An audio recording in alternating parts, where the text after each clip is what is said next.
Gracias por seguir con nosotros. Estamos en su programa Si hay en Contexto.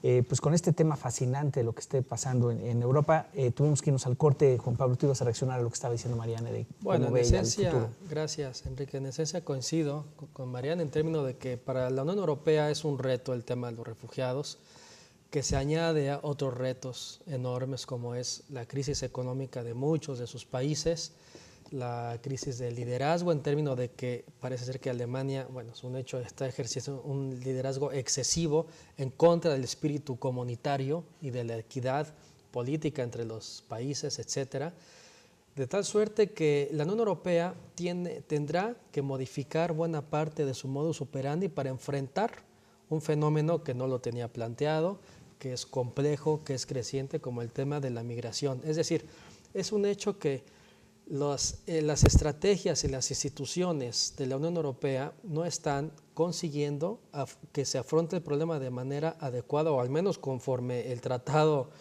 de Lisboa esperaría, ¿no? De manera articulada, consensuada, negociada, etcétera. Eso no está ocurriendo. Entonces tendrá que, en el seno de la Comisión, del Consejo, establecerse nuevas fórmulas de negociación para enfrentar el problema.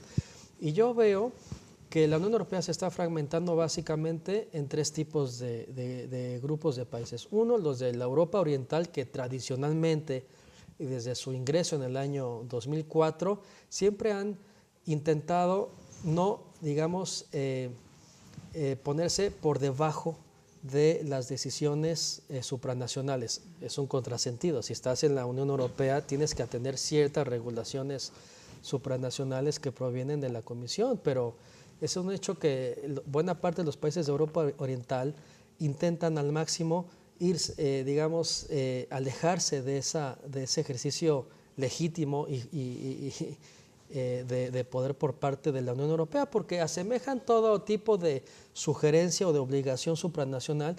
Se les viene a la mente la presencia soviética durante 40, 50 años, ¿no? Digo, lo puedo entender, pero en este caso ellos soberanamente ingresaron a la Unión Europea y deberían, digamos, alinearse a las decisiones que se generan en Bruselas a través de mucho esfuerzo, pero están haciendo lo contrario. En pocas palabras, el tema migratorio está debilitando la Unión Europea debido a la no aquiescencia por parte de la Europa Oriental a establecer normas comunes más o menos equilibradas. Eso significa que si practican la estrategia del free rider, le están dando mucha más responsabilidad a, por ejemplo, a Alemania, a Reino Unido, a España, a Italia y estos otros países de la Europa Oriental, de la entonces Europa Oriental, ¿no? Ya forman parte de la Unión Europea, pues se lavan las manos. Eso me parece que es injusto y divide a la Unión Europea. Es decir, yo veo a una Unión Europea muy dividida. El otro grupo de países son aquellos que están mucho más alejados y están apoyando a los países centrales, pero no conforme a lo que se requiere, ¿no? Entonces es una Europa muy dividida en estos tres grupos de países, con instituciones europeas, al fin y al cabo débiles, que no están preparadas para afrontar este tipo de retos. Pero al fin y al cabo, perdón, con esto termino, yo creo que la Unión Europea va a poder afrontar este problema, no de manera 100% exitosa, pero lo va a poder enfrentar porque no tiene de otra, y al fin y al cabo y en unos años saldrá fortalecida. Esa es también mi buen deseo para la Unión Europea. Pero eso suena más de buen deseo que de una... Digamos, en este esquema parecería que así como pasó con Escocia recientemente, ¿no? En su ímpetu de independencia, pues tuvieron que llevar las cosas a ese extremo, digamos. Y parecería como que las cosas no tienen manera de... O sea, no se ve que se vayan a arreglar por las buenas voluntades de los grupos y que va a tener que llegar un momento, como dice Mariane, donde se planteen pues qué tipo de arreglo queremos entre nosotros y con otros y tal, ¿no? Yo le entro, yo no le entro. Replantear esa unión y da la impresión que habría algunos países que ya confrontados con esa decisión de si me quedo o no me quedo, a lo mejor pues sí doblan la mano. Pero será hasta entonces, digamos. Es decir, sí creo que va a llegar el momento de una definición clara y final, donde se arreglen los problemas que han enfrentado. La cuestión fiscal, la cuestión migración, en fin, una serie de asuntos que pues ha hecho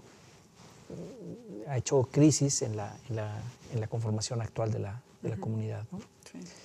Y también el déficit democrático que también existe, ¿no? Que el Parlamento Europeo no tiene todas las facultades que tiene un Parlamento nacional y cosas Claro. así, ¿no? Eso también es un tema todavía muy complicado. Todavía más complicado, pero por lo menos, digamos, como que sí hay algunas.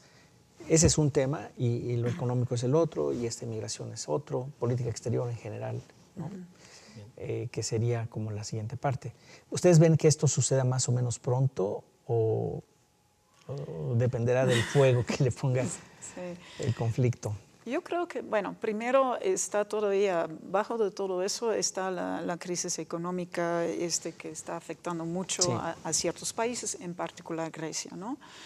Pero también otros países de los Balcanes que sí tiene todavía también, económicamente no son muy fuertes, como Bulgaria, Rumania. El otro, yo creo que también la cuestión de Gran Bretaña también va a afectar. Entonces yo creo que tiene que ser después del plebiscito en Gran Bretaña, que si quiere quedarse o no, las negociaciones, y dentro de ese proceso yo creo que se van a articular ciertos tipos de direcciones que va a tomar la Unión Europea. Pero sí, hay que ver bien la cuestión económica de ciertos países y el tema de Gran Bretaña en ese sentido, para renegociar ciertos, pues unas formas de negociar, de obligaciones, de responsabilidades, etcétera, etcétera. Sí, poner reglas. Sí. Yo recuerdo en otro ámbito cuando hicimos el sistema de acreditación de universidades privadas, pues había quienes no querían ningún tipo de reglamentación, otros estaban dispuestos a entrarle un poco más y entonces eran como que se acabó pensando que podría haber como diferentes grupos, ¿no? Y me da la impresión que podría suceder algo semejante acá, en otro nivel, en otra escala, otra cosa, pero no sé, Juan Pablo. Bueno, ojalá que no, porque el espíritu de la Unión Europea es justamente afrontar retos regionales y globales de manera conjunta y colectiva a través de un tratado y a través de instituciones, unas supranacionales, otras más comunitarias, para de tal suerte, de manera colaborativa, digamos, promover estabilidad, paz, desarrollo en la Unión Europea.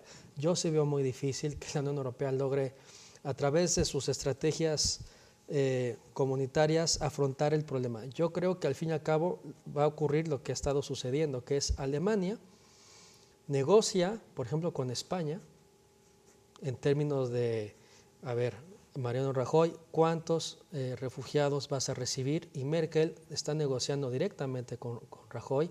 Obviamente que hay una verticalidad en términos de poder bastante evidente y en ese sentido España termina, digamos, aceptando la sugerencia o la solicitud por parte de Berlín. Y quizás ese esquema se vaya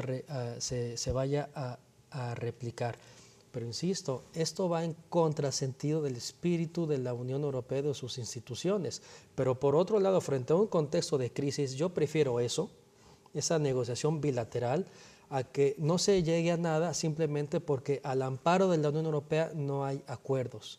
Es decir, tiene sus pros y sus contras este tipo de negociaciones, como sus pros y sus contras tiene los refugiados mismos en Europa, porque por un lado sí hay crisis, hay crispación, hay malestar social, pero por otro lado, y esto no hay que soslayarlo, podemos encontrar ejercicios, tú lo mencionaste, Marian, ejercicios muy interesantes de solidaridad humana entre personas, a través de sociedad, sí, de localidades, de pueblos que realmente reciben a personas en necesidad, y esos son ejercicios humanitarios que buena falta le hacen a este planeta y que también, además de los aspectos negativos, estamos viendo en Europa y en otros países que reciben a los refugiados. Sí. Bueno, pues ahí está un tema apasionante. Sí me da la impresión que, como se dice, pues, lo de Gran Bretaña va a ser un catalizador en este proceso, ¿no? Y los países ya en la confrontación directa, decir, nos quedamos o nos vamos, esa dicotomía de decisiones cuando se va a ver realmente, pero yo sí creo que se va a desbaratar. No desbaratar completamente, pero se va a hacer en bloques, que quizás sea lo más razonable. A lo mejor eso es lo que podría hacer salvarse a la comunidad. Sí. Yo creo que a la larga es lo que puede salvar la comunidad y no aferrarse con la situación actual y de una negociación que sea cada vez más encrispada, ¿no? Y más obligada por parte del más fuerte, porque al final de cuentas pues tampoco va a ser probablemente lo que se quiera, ¿no? Aunque también una Europa oriental, digamos, distinta a la Unión Europea, va a ser más vulnerable respecto a los intereses rusos en la región. Y por eso digo, pero en ese momento, cuando te pones ante esa dicotomía, pues dices, bueno, pues ok, me apechugo por este lado. Claro, ¿no? Tendrá que ponderar los pros y los Van a tener que ponderar, y pues esa sí es negociación en serio, ¿no? Muy interesante. Pero sí, lo que sí es interesante es que hay como ciertos ya grupos internos que ya están viendo ciertos procesos más de integración, más de colaboración, etcétera, etcétera, ¿no? Entonces, sí, siempre va a haber este motor que sí quiera una integración un poquito más profundizada y otros que dicen, bueno, estamos bien y no queremos más supranacionalidad. Pero eso es, yo lo que vería nomás, ya no sé, yo soy aquí de Metiche, pero digamos, a mí me da un poco más bien la impresión de que eso sucedería si no tienes una crisis enfrente, pero cuando estás ya después de una historia de crisis, de problemas de diferente índole, políticas y económicas, ya hay quien está dispuesto a ceder soberanía, digamos, vamos a ponerlo así, quien está dispuesto a ceder soberanía y ciertos poderes para el Parlamento Europeo y quienes no. ¿A cambio de qué? ¿No? Sí. Y esa es la parte de que sí o no, pues, ¿te casas o no te casas? Así es. Y bueno, en fin. Muchísimas gracias, Mariane, muchísimas gracias, Juan Pablo. Yo les agradezco a ustedes, evidentemente, y a todo nuestro público el que nos haya acompañado en esta ocasión, y les invitamos a la próxima edición de su programa CEI en Contexto. Muy buenas noches.